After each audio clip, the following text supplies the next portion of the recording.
I will be exploring the similarities and differences between film noir and neo noir through the comparison of the 1944 film by Billy Wilder, Double Indemnity, and the 1974 film by Roman Polanski, Chinatown. I feel these films are appropriate for the comparative study because they both are noir films and are somewhat similar plot wise.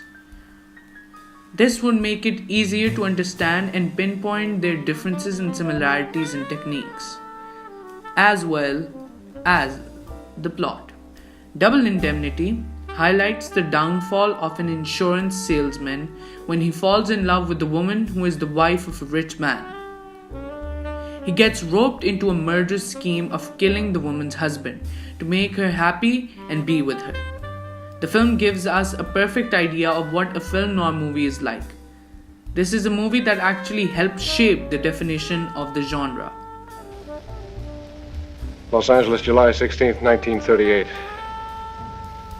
Dear Keyes, suppose you'll call this a confession when you hear it. On the other hand, Chinatown is a film about Los Angeles private eye J.J. Gillis, who is played by Jack Nicholson. He is hired by Evelyn Mulray to investigate her husband's activities. He believes it's a routine infidelity case, but it is really not. Jake's investigation soon becomes anything but routine when he meets the real Mrs. Mulray and realizes that he has been caught in the middle of politics, money, greed, and violence. You're a very nosy fellow, kitty cat, huh? You know what happens to nosy fellows? Huh? No? Wanna guess? Huh? No? Okay. They lose their noses. Let's establish what film noir is. I just found out all over again how big this city is. My feet hurt, and my mind felt like a plumber's handkerchief.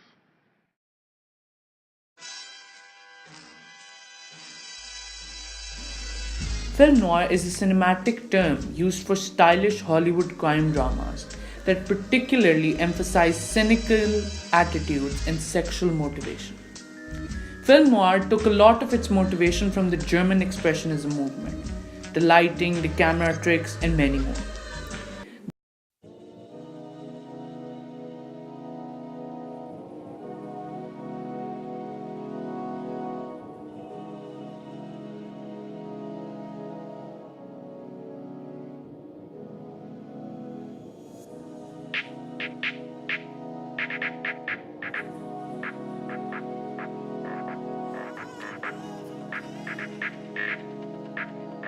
The lighting and the camera angles are one of the most significant attributes of the film noir style. The lighting creates brilliant focus points and deep shadows to signify mystery and the conflict of good and bad with the black and white colors. This lighting is then masterfully utilized with objects like railways, bars, and railings to give a symbolic meaning of being captured behind bars. The entire film, Double Indemnity, is narrated by Walter Neff. I'd been out to Glendale to deliver a policy on some dairy trucks. On the way back, I remembered this auto renewal near Los Feliz Boulevard, so I drove over there.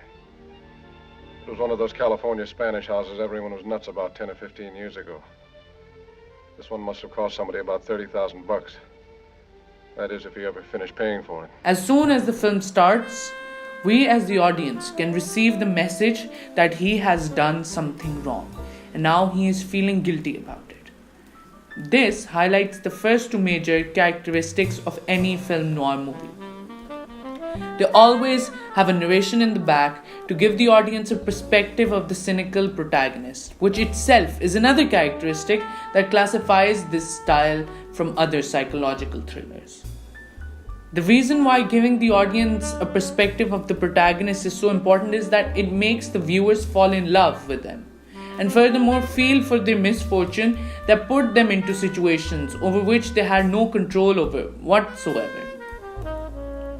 Walter Neff did not know what he was about to get himself into when he walked into the doors of that house and fell in love with Phyllis. Now Phyllis is a femme fatale of the film, which marks the third characteristic. A femme fatale character is always a female character, mysterious and seductive, whose charms ensnare her lovers, often leading them into compromising and dangerous and deadly situations. In the movie, Phyllis knows that Walter is an insurance salesman as he comes to claim her husband's insurance bills, and with that information, she mentally tames him to make sure he gets her husband to sign an accidental protection insurance contract and then killing him to get the money. It was a masterful plan. He helps her with the signing of the contract and the money, and on top of that, he also takes the fall for the murder. Film noir always deals with violence and crime. It acts as the major plot point in any film noir movie. The last plot that is evident in Double Indemnity is that the protagonist has to end up in an even worse situation than what he started off with. In the ending of the film, you can see that Walter Neff has to kill his love interest to protect himself. He loses his friend and colleague's trust and eventually dies due to his wounds.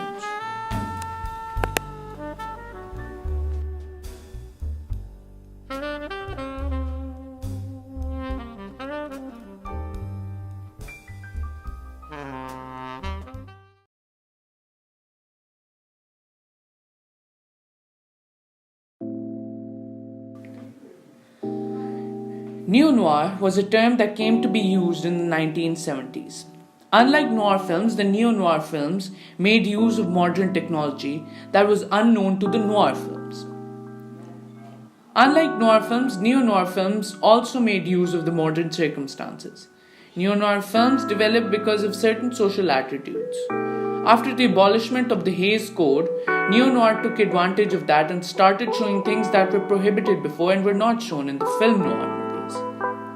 It can be seen that noir films made the audience build a relationship with the anti-heroes, but this was often revised in the neo-noir films. But as in the case of Chinatown, the director Roman Polanski made sure to stick to the roots of film noir and noir. Because if he did not do so, then the film Chinatown would not be classified as a noir movie. The situation we see our protagonist Jake Gittes go through, for example, getting his nose cut, makes it difficult not to stand by this. One difference that I noticed about Chinatown, which was different from Double Indemnity, is that even though Evelyn Ross gets him into the situation, the bad situation I mean, in the end, when she dies, we feel sorry for her. The audience has also developed a softer side for the femme fatale this time. She's my daughter. My sister, my daughter. I said I want the truth! She's my sister and my daughter. Some of the themes that are seen in noir films include identity crisis, subjectivity, technology, and most importantly, social ramifications and memory issues. Chinatown did that with highlighting the political corruption that was happening, the dumping of water. They also highlighted how most of the society was trying to cover this for their own benefit. They were both somewhat similar movies, but the fact that they were years apart from each other allowed different changes in technology and in expression to come into this artwork, which is film. And in the end, film is a reflection of the time and the circumstances of during that. And the differences and similarities were between the film noir movie Double Indemnity and the neo-noir movie Chinatown.